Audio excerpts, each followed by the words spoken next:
네, 오늘 제가 등산복을 입고 올라왔는데 그 이유는 예배를 마치자마자 인천공항으로 달려가야 되기 때문에 올라오게 되었습니다. 또한 이 여름이 아울리치 시즌임을 여러분들에게 좀 알려드리고 싶어서 별로 안 어울리지만 그래도 준비해서 입고 올라왔습니다. 오늘 굉장히 날씨가 덥지만 이 더운 가운데 하나님의 놀라운 은혜가 뜨거운 하나님의 은혜가 이 시간 여러분과 저에게 부어지길 간절히 소원합니다. 우리가 성경을 읽다 보면 우리의 평범한 예상이나 예측이 벗어나는 상황을 많이 접하게 됩니다. 내가 생각할 때는 이 주인공이 이렇게 행동할 것이 아니라 좀 다르게 행동해야 맞는 것인데 그렇게 행동하지 않고 전혀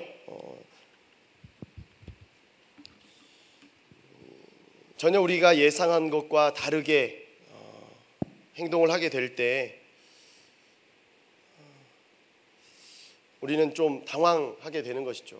제가 마이크가 안 나와서 당황한 것처럼 내가 생각한 것과 이 주인공이 다르게 행동을 할 때 왜 이 사람은 이렇게 행동할까? 이 상황에서 나라면 이렇게 안 했을 텐데 왜 이렇게 행동할까?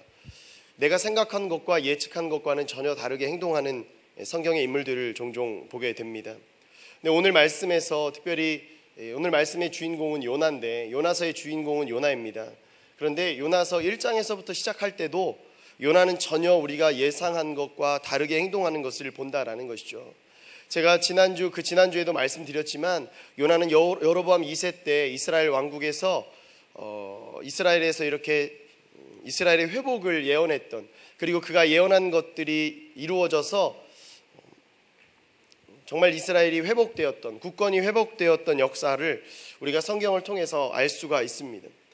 그런데 이렇게 이름을 날리던 선지자가, 예언자가 요나서 1장에 하나님의 말씀이 그에게 임해서 니느웨에 가서 말씀을 전하라고 이 말씀이 그에게 명령이 임하였는데 그 명령에 선지자라는 사람이, 예언자라는 사람이 불순종을 한다라는 것이죠. 열왕기하에 나왔던 그의 행적과는 전혀 다르게 불순종하는 모습을 우리가 보게 된다라는 것입니다. 니느웨로 가야 될 사람이 전혀 반대 방향인 다시스로 가버린다라는 것이죠.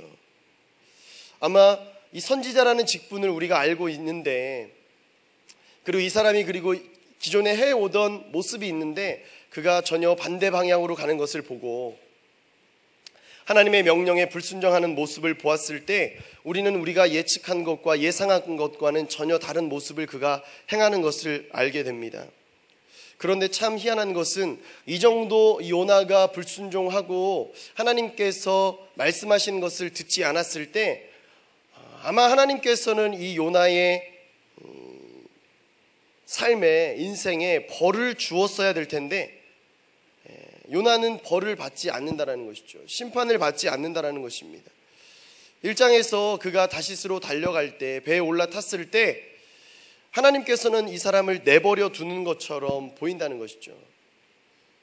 그러나 내버려 두는 것이 아니라 하나님께서 이 선원들을 통하여서 물고기 뱃속에, 이 바닷속에 버려지게 만드셨고 또한 물고기를 준비했어서 물고기 뱃속에 들어가게 하신다라는 것이죠.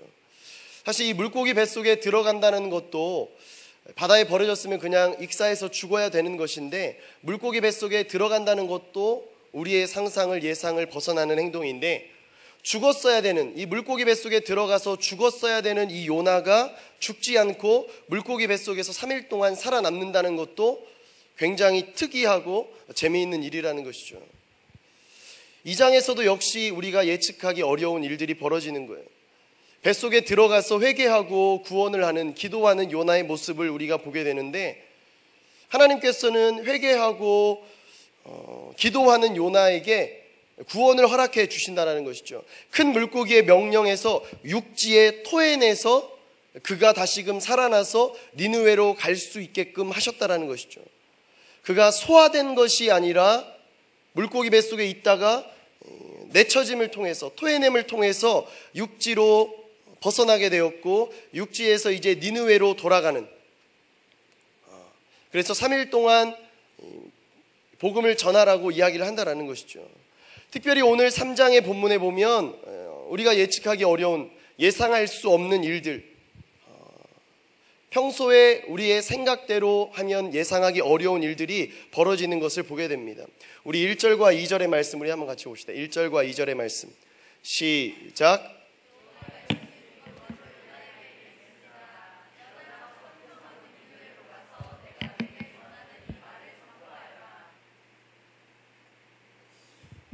네, 일어나서 저 큰 성읍 니느웨로 가서 내가 네게 전하는 이 말을 선포하여라. 하나님께서 3장에서 우리가 예측하기 어려운 모습을 보여주시는데, 그것은 무엇이냐면 한 번 실패했던 요나에게 다시금 사명을 허락하여 주신다라는 것이죠. 1장에서 한 번 실패했던 요나, 그런데 이번에 그 명령을 다시금 하시게 되는데 어떤 명령을 하시는가? 동일하게 1장에서 말씀하셨던 그것을 다시금 명령하셔서 사명을 다시금 허락하여 주신다라는 것이죠. 이미 불순종한 요나임에도 불구하고 하나님은 다시 한번 회복을 허락해 주십니다. 우리가 하나님에 대해서 알 수 있는 것은 무엇이냐면 하나님은 신실하신 하나님이시라는 거예요. 그의 사랑을 한번 베풀기로 마음을 먹으면 그 사랑을 거두시지 않는 분이시라는 것이죠. 사명을 요나에게 주어야겠다라고 말씀하실 때 그 사명을 다시금 거두어 드리시지 않고 같은 명령을 이제 요나에게 허락해 주신다라는 것이죠. 요나를 통해서 우리가 알 수 있는 것이 있습니다. 그것은 무엇이냐면 하나님께서는 우리가 아무리 잘못을 하고 능력이 없고 불순종한다 할지라도 내가 불순종한 것에 대해서 뒤돌아섰을 때 내가 지었던 죄에서 회개하고 돌이키기만 하면 과거에 내가 어떠한 사람이라 할지라도 어떠한 모습을 가지고 있다 할지라도 그것을 전혀 문제 삼지 않는 참 좋으신 아버지 하나님이시라는 거예요. 세상의 모습은 그렇습니다. 한번 실패하면 실패자라는 낙인을 찍어버리는 거예요. 얘는 해도 안 돼. 그리고 동일한 일을 절대 시키지 않는 거예요. 사소한 것도 잘 시키지 않습니다. 그러나 중요한 일은 더욱더 시키지 않는 모습을 보게 되는 것이죠. 영혼 구원을 하는 이 니느웨로 보내는 이 사명을 굉장히 중요한 사명임에도 불구하고 하나님은 다시금 명령을 허락하시는 거예요. 사명을 허락하고 계신다라는 거예요. 세상의 모습은 다시는 허락해서는 안 되는 것인데 세상의 모습으로 예측할 수 있는 모습을 뛰어넘으셔서 하나님은 또다시 요나에게 사명을 허락해 주신다라는 거예요. 세상에서는 잘하는 사람에게 다시금 일을 시킵니다. 잘 못하는 사람은 그러려니 하거나 아예 한직으로 내보내거나 중요한 일을 보직을 주지 않는 것입니다. 그러나 우리의 인생에 있어서 우리가 위로를 받을 수 있는 것, 요나를 통해서 힘을 얻을 수 있는 것은 하나님은 실패한 사람도 동일하게 기회를 주시는, 사랑을 끝까지 하여 주시는 신실하신 하나님이시라는 거예요. 내 인생이 만약에 실패를 거듭하고 있다면, 그래서 나는 이 실패 때문에 마음이 어렵다면, 그래서 이 다음의 인생에서도, 다음의 이 시간에서도 내가 실패가 예측이 된다, 다음번 기회에 실패가 예측이 된다라고 생각하는 사람이 있습니까? 그러나 분명한 것은 하나님께서는 실패 가운데서도 여전히 찾아오시는 분이시라는 거예요. 실패 가운데서도 여전히 나를 사랑해 주신다라는 거예요. 내가 허무함 가운데 놓여 있자 할지라도, 그 허무함 가운데서 내가 다시금 일어서기 어렵다 할지라도 내가 내 인생의 주도권을, 지금까지 실패했다 할지라도 이 다음의 시간을 하나님께로 이 주도권을 맡기고 올려드리기로 결정하는 순간 하나님은 내 인생을 다시금 회복시키기로 이미 언제나 준비가 되어 계시는 하나님이시라는 거예요. 주도권을 맡기는 것이 무엇일까라는 것을 생각을 해보았어요. 여러분, 내 인생의 주도권을 하나님께 맡긴다는 것, 내가 무슨 로봇도 아니고 아바타도 아니고 내가 왜 굳이 내 인생의 주도권, 내가 잘 살고 있는데 하나님께 맡기는 것이 뭐 얼마나 좋겠는가, 이렇게 생각을 할 수도 있을 거예요. 근데 제가 주도권을 하나님께 드린다는 것이 무엇일까에 대해서 한번 곰곰이 생각해 봤어요. 제가 최근에 저희 아들을 데리고 과천에 있는 놀이동산에 다녀왔어요. 근데 그곳에서 가보니까 잠실에 있는 놀이공원과 용인에 있는 놀이공원보다 아이가 탈 수 있는 놀이기구가 훨씬 더 많더라고요. 내친 김에 연간 회원권을 끊어서 아들과 자주 가보고 싶어서 연간 회원권을 끊어서 놀다가 왔습니다. 근데 그때 제가 느낀 것이 있어요. 무엇을 느꼈냐면 아들이 범퍼카를 타고 싶어 하는 거예요. 여러분 범퍼카 타보셨습니까? 근데 제 아들이 키가 108, 109 정도 되거든요. 범퍼카를 타려면 110 이상이 되어야 돼요.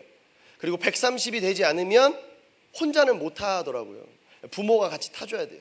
근데 그도 그럴 것이 앉으면 페달에 발이 안 닿는 거예요. 아들이 너무나 타고 싶어 하는 거예요. 아빠, 나 탈 거야. 차 타고 싶어. 근데 그 놀이공원이, 이 놀이동산이 참 좋은 이유가 뭐냐면 사람이 없어요. 한 번 타고 직원이 멈춰서 내리라고 하면 안 내리고 가만히 있어도 다음번에 계속 탈 수 있는. 직원이 좀 기분 나빠하면 한 번 돌아와도 또 다음번에 탈 수 있는, 굉장히 재미있게 탈 수 있더라고요.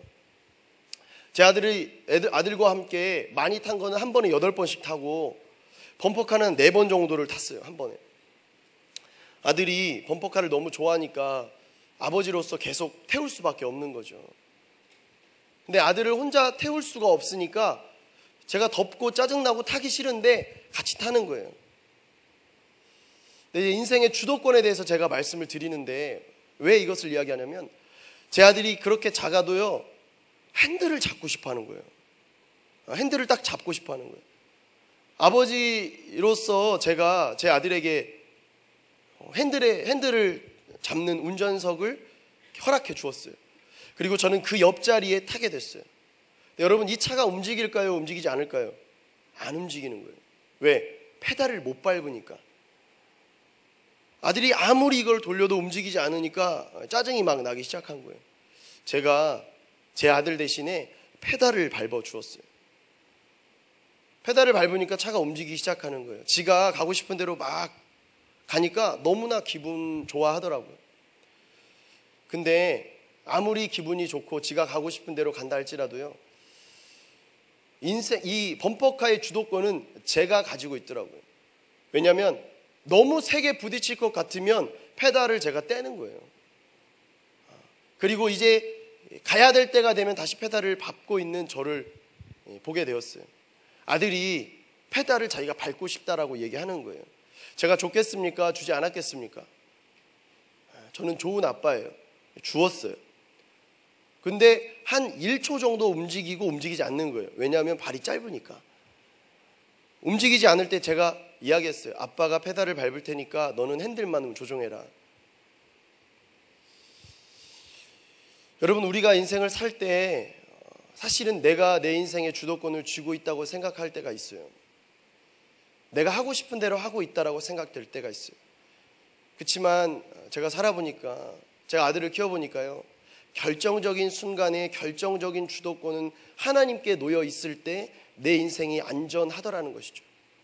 아들이 아무리 이것을 밟고 싶지만 밟고 싶어서 벨트를 풀고, 이 발이 짧기 때문에 벨트를 풀고 핸들을 붙잡은 채로 페달을 밟으면 부딪히게 되면 튕겨나가게 돼 있는 거예요.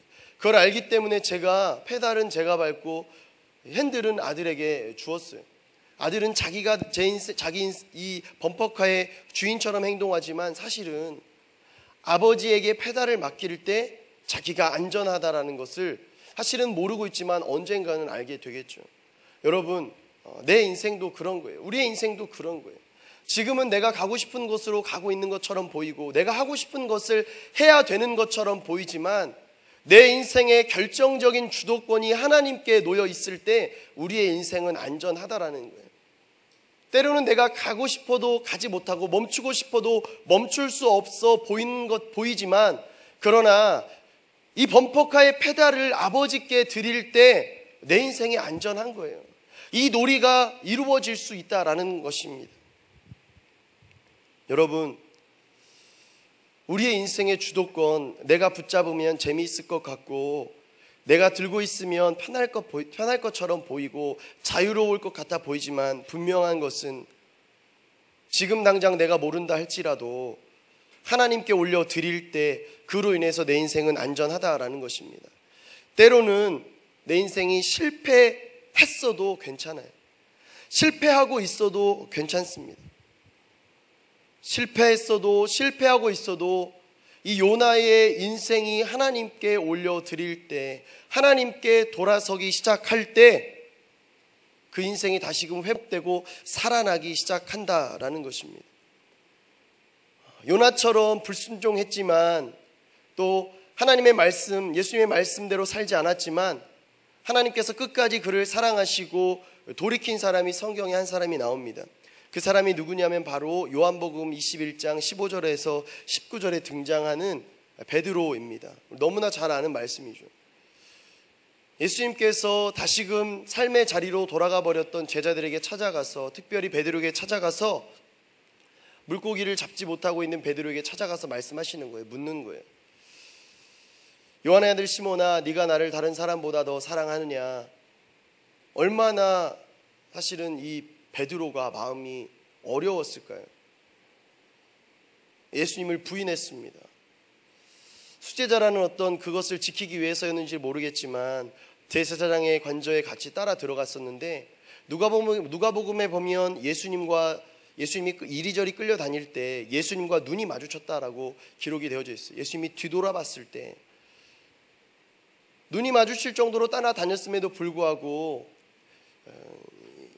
어린 여종이 너도 예수님과 같은, 예수와 같은 당이다라고 이야기했을 때 나는 아니다, 나는 그와 상관이 없다라고 이야기하면서 닭이 울 때 슬피 밖으로 뛰어나가서 슬피 운 것을 우리가 알 수가 있습니다. 베드로는 이미 예수님께서 예상하고 예측하고 그에게 말씀하셨던 그것 가운데 나는 절대 그럴 리가 없다라고 선포했기 때문에 아마도 굉장히 수치스러웠을 거예요. 다시는 예수님 앞에 서는 것이 불편하고 어려웠을 거예요. 근데 예수님이 베드로를 포기하지 않고 다시금 베드로에게 찾아가신 것이죠. 3번씩 모른다고 부인했던 베드로를 찾아갔어요. 원망하고 불평하며 심판하기 위해서 찾아가는 것이 아니라 그를 회복시키고 끝까지 사랑하시고 다시금 내 양을 먹이라, 내 양을 쳐라, 내 양을 먹이라고, 그리고 나를 따르라고 이야기하면서 회복시켜 주시기 위해서 찾아오셨다라는 것이죠. 여러분, 내 인생에 부끄러운 과거가 있을 수 있습니다. 하나님이 보시기에 전혀 돌아설 수 없고 가망이 없어 보이는 내 과거의 모습이 있을 수 있습니다. 그러나 그럼에도 불구하고 이 시간, 이 자리에 우리가 이 자리에 앉아 있을 수 있는 것은 하나님의 은혜 때문에 우리가 이 자리에 앉아 있을 수 있다라는 거예요. 지금 이곳까지, 이 시간까지 나를 인도하여 주시는 에베네셀의 하나님의 은혜가 있었기 때문에 어떠한 모습이라 할지라도 내가 지금 이 자리에 서 있을 수 있다라는 것입니다. 여러분, 우리는 늘 신실하죠. 하나님은 신실하시고 사람도 신실합니다. 하나님은 우리를 사랑하시는 모습이 신실하시고 우리를 끝까지 붙잡아 주시는 모습이 신실하신데 우리는 늘 하나님이 예상하는 범위 내에서 늘 신실하게 하나님을 떠나려고 행동하고 있다는 것이죠. 벗어나기 위해서 행동하고 있다는 것이죠. 그러나 분명한 것은 내가 10번 아니라 100번이라도 과거를 회개하고 하나님께로 돌아서기로 결단하면 하나님은 날마다 은혜를 회복시켜 주시는, 허락하여 주시는 하나님이시라는 거예요. 요나의 그 엄청난 불순종 가운데도 그 허물도 덮어주셨던 하나님은 오늘도 살아 역사하셔서 우리의 허물도 덮어주시고 우리의 과거도 용서하여 주시는 하나님이시라는 것입니다. 나의 신실한 죄악성을 버리고 날마다 신실하신 하나님과 함께 할 수 있는 저와 여러분이 되어지기를 간절히 소원합니다. 우리 3절과 4절의 말씀 우리 한번 같이 봅시다. 3절과 4절의 말씀 시작. 그때 니느웨는 통과하는 데만 걸어서 3일이 걸리는 아주 큰 성읍이었습니다. 요나는 성읍 안으로 들어간 첫날에 선포했습니다. 40일 후에 니느웨는 무너질 것이다. 하나님은 신실하게 요나를 용서해 주셨어요. 용서해 주셨는데 요나의 모습 가운데서 우리가 발견할 수 있는 것은 요나도 참 신실하다라는 것이죠. 이 정도 봐줬으면 죽도록 충성해야 될 요나의 모습을 우리가 기대해야 되는데, 요나는 물고기 뱃속에서 죽다가 살아났음에도 불구하고 이번에는 불성실한 모습을 보인다라는 것이죠. 엄청난 사명을 다시금 허락해 주신 하나님께 이제는 완전히 목숨을 바쳐서 죽도록 헌신해도 모자랄 판인데, 예상을 뛰어넘어서 요나는 불성실한 모습으로 하나님께 나아간다라는 것이죠. 3절의 말씀에 통과하는 데만 3일이 걸리는 아주 큰 성읍임에도 불구하고 하루길만 이 요나는 순종하면서 순종의 모습을 가지고 전한다라는 것이죠. 그런데 보시면 아시겠지만 4절의 말씀에 40일 후에 느느웨는 무너질 것이다. 밑도 끝도 없이 그냥 40일 후에 니느웨는 무너질 것이다. 끝이에요. 왜? 어떻게 될 것이다. 어떤 벌을 받으실 거다. 앞, 뒤는 다 잘라버리고 그냥 40일이 지나면 무너질 것이다. 멸망할 것이다. 이해하기도 어렵고 알아듣기도 어려운 말, 딱 그 부분만 딱 얘기하는 것이죠. 기분 나쁘거든요. 니느웨가 회복되는 게 싫고요. 이방인이 구원받는 게 싫은 거예요. 그리고 나 한 사람이 외친다고 해서 무슨 일이 벌어질까라는 하나님을 향한 그의 불성실한 모습을 통한 불순종의 모습, 불신의 모습이 일어나기 시작한다는 것이죠. 그리고 이 니느웨는 망해버려야 된다라는 개인적인 바람도 있었다라는 거예요. 사실 요나를 보면, 목사님 그래도 요나가 니느웨로 가지 않았습니까? 3일간을 외치라고 했지만 그래도 하루라도 했으니까 좀 나은 거 아닌가요? 불순종하는 것보다는 어찌 보면 순종하는 것처럼 보여서 괜찮은 것처럼 보일지 모르지만, 여러분 순종의 모습에 있어서 필요한 것은 무엇이냐면요, 성실함을 갖춰야 된다라는 거예요. 하나님이 쓰는 사람과 쓰지 않는 사람, 순종하는 사람 가운데 그 질을 따지자면 성실함과 불성실함을 따라서 나눌 수 있다라는 거예요. 성실한 사람은 더 크게 하나님의 영광을 나타낼 수 있는데, 불성실한 사람은 오히려 그 순종해가지고 불성실함을 나타냈기 때문에 오히려 하나님의 영광을 가리기도 한다라는 것이죠. 요나는 순종하는 것처럼 보였지만 불성실한 모습으로 순종했어요. 굉장히 나쁜 순종의 모습이죠. 그런데 우리가 예상한 것과 전혀 다르게 하나님의 역사하심이 나타나는 거예요. 무슨 말이냐면, 요나가 이토록 불성실하게 말씀을 전했음에도 불구하고 하나님의 계획과 뜻과 섭리는 뒤집지 못했다라는 거예요.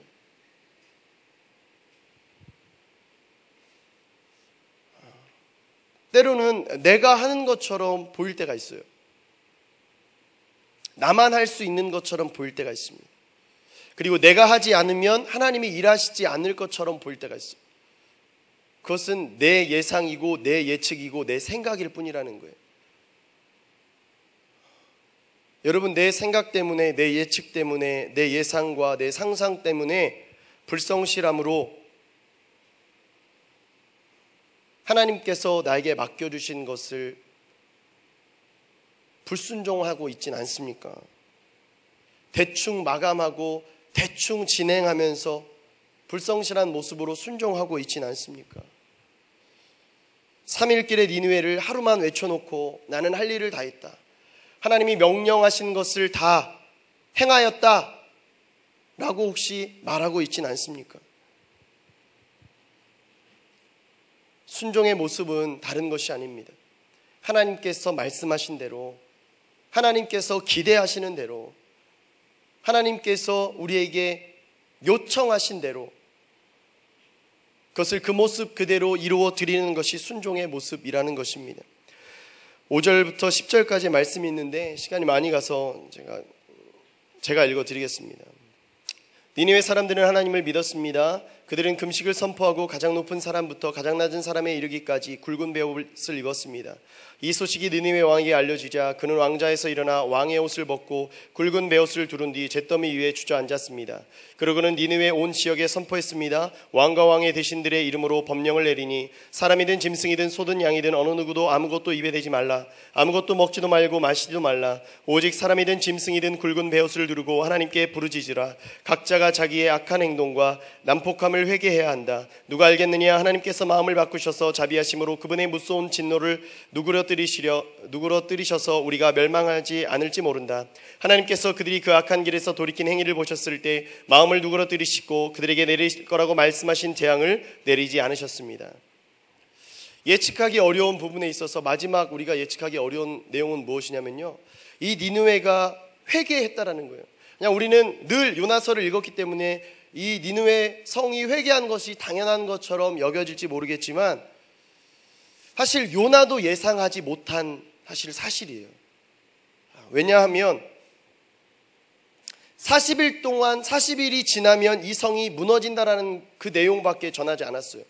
그러니까 어떻게 하라는 내용을, 어떻게 하는 것이 회개하는 것이라는 것을 전하지 않았고 3일길 통과 가로지르는 데만 3일이 걸리는 이 큰 성읍, 이 성읍에서 하루만을 전했음에도 불구하고 사람들이 변화되기 시작하는 거예요.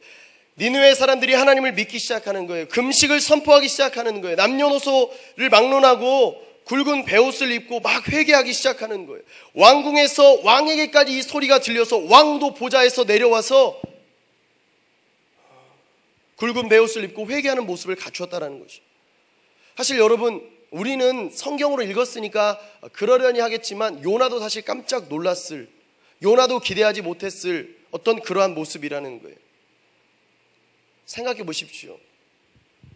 몸에서 생선 썩은 내가 진동하는 이 사람, 3일 동안 물고기, 큰 물고기 뱃속에 갇혀 있었기 때문에 나왔을 때 아무리 깨끗하게 씻어도 냄새가 진동했을 거예요. 그리고 뭐 물고기가 뱉을 때 뭐 입으로 오물오물 해가지고 침으로 다 씻어갖고 다 뱉은 것도 아니고 굉장히 더러운 채로 니느웨에 와서 냄새나는 채로 돌아다녔을 거라는 것이죠. 그리고 요나가 니느웨 말로 전했겠냐라는 거예요. 아니죠. 알아듣기도 힘든 말로 40일이 지나면 무너지리라 라고 말했는데 니느웨가 변화되었다라는 것이죠. 불성실한 태도로 전했음에도 불구하고 니느웨 사람들이 받아들일 수 있는 내용으로 전한 것도 아니었는데 도저히 이루어질 것 같지 않았던, 그리고 이루어져서는 안 된다라고 생각했기 때문에 불성실하게 행했던 이 요나의 행동을 통해서도 하나님의 섭리가, 하나님의 계획이, 하나님의 뜻이 이루어졌다라는 거예요. 요나의 생각을 뛰어넘는 하나님의 놀라운 역사하심이라는 것이죠.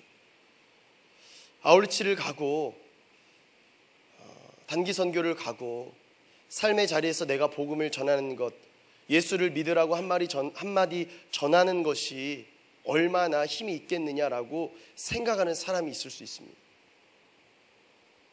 저는 오늘 말씀을 준비하면서 작년에 선교사님이 저에게 이야기해 주셨던 내용이 다시금 생각이 났어요. 뭐였냐면 중국에 복음이 들어가지 않은 지역이 우르무치라는 신장 지역과 쿤밍이라는 서장 지역이에요. 두 군데 빼고는 복음을 전할 수 있어요. 이 서장 지역에서 복음을 전하시는 선교사님들이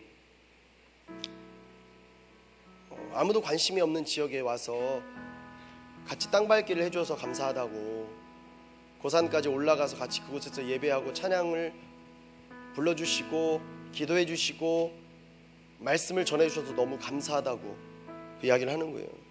이게 갔다 오면서도 내가 뭔가를 했는지 잘 모르겠는 거예요. 오늘 말씀을 준비하면서 그런 생각이 들었어요. 요나가 그들이 알아듣기 어려운 말로, 히브리 말로 니느웨 성에서 중국에 가서 한국말로 40일이 지나면 무너지리라 라고 이야기한 거나 다름이 없는데 그 말을 통해서도 하나님께서 역사하시기로 결단하시면, 마음을 먹으시면 그 사람들이 완전히 변화된다라는 거예요. 하나님은 내가 생각하는 수준의 하나님이 아니시라는 거예요. 하나님은 내가 예상하는 수준의 하나님이 아니시라는 거예요. 내가 지금 준비되지 않았는데 간다고 해서 무슨 일이 일어날까? 아니요. 준비되지 않은 요나를 통해서도, 성실하지 않고 불성실한 요나를 통해서도 하나님은 구원의 역사를 이루어 가시는 하나님이시라는 거예요. 때로는 나 같은 사람이, 나 같은 문제아가, 나같이 별 볼 일 없는 사람이 가서 무슨 도움이 되겠는가? 아니요. 하나님의 손에 붙잡혀 있으면, 하나님의 섭리 안에 들어와 있으면 나 같은 자를 통해서도 하나님은 역사하신다라는 거예요. 우리가 가서 언어가 다른 사람에게, 가치관이 다른 지역 주민들에게 무엇을 할 수 있겠는가? 짧은 기간 동안 도와야 얼마나 도울 수 있겠는가? 요나는요, 우리의 생각을 완전히 뒤바꿔주는 사람인 거예요. 3일을 전에도 부족할 판에 하루만 전에도 그 땅이 변화된다라는 것을 우리에게 알려주는 거예요. 최선을 다해야 되는데 최선을 다할 수 없는 상황에서 불성실해도 하나님께서는 나를 통해서 일하시는 분이시라는 것을 요나를 통해서 말씀해 주신다는 거예요. 우리는 우리를 향해서 불어오는 바람을 타면 되는 것이에요. 우리를 향해서 밀려오는 파도 가운데 내 몸을 맡기면 된다라는 거예요. 그때 하나님께서 행하시고 역사하여 주신다라는 거예요. 내 삶을 보지 마십시오. 내 상태를 보지 마십시오. 하나님을 바라볼 때 우리의 인생은 안전한 거예요. 우리의 인생이 위대해질 수 있다라는 거예요. 때로는 내가 뭘 할 수 있을까? 내가 지금껏 헌신했지만 아무런 역사가 일어나지 않았는데 앞으로의 인생에서 내가 무엇을 할 수 있을까 고민되고 염려될 순간이 올 것입니다. 그렇지만 그 순간에 오히려 내 인생의 주도권을 하나님께 맡겨드리십시오. 에베네셀의 하나님, 지금까지 나를 이곳까지 인도하여 주신 아버지 하나님, 주의 은혜로 내가 지금까지 살았음을 믿음으로 선포하는 거룩한 자녀가 되어주길 간절히 소원합니다. 요나의 인생과 같은 나의 인생이 있을 때 하나님, 그래도 나를 통해서 일하겠다고 말씀하여 주시니 감사합니다. 나를 아직도 포기하시지 않았다고 말씀하여 주시니 감사합니다. 그 포기하시지 않는 그 은혜 가운데 내가 나아가기를 간절히 소원하오니 주님 역사하여 주시옵소서. 이 시간 우리 한번 간절히 기도하며 나아갑니다. 이 시간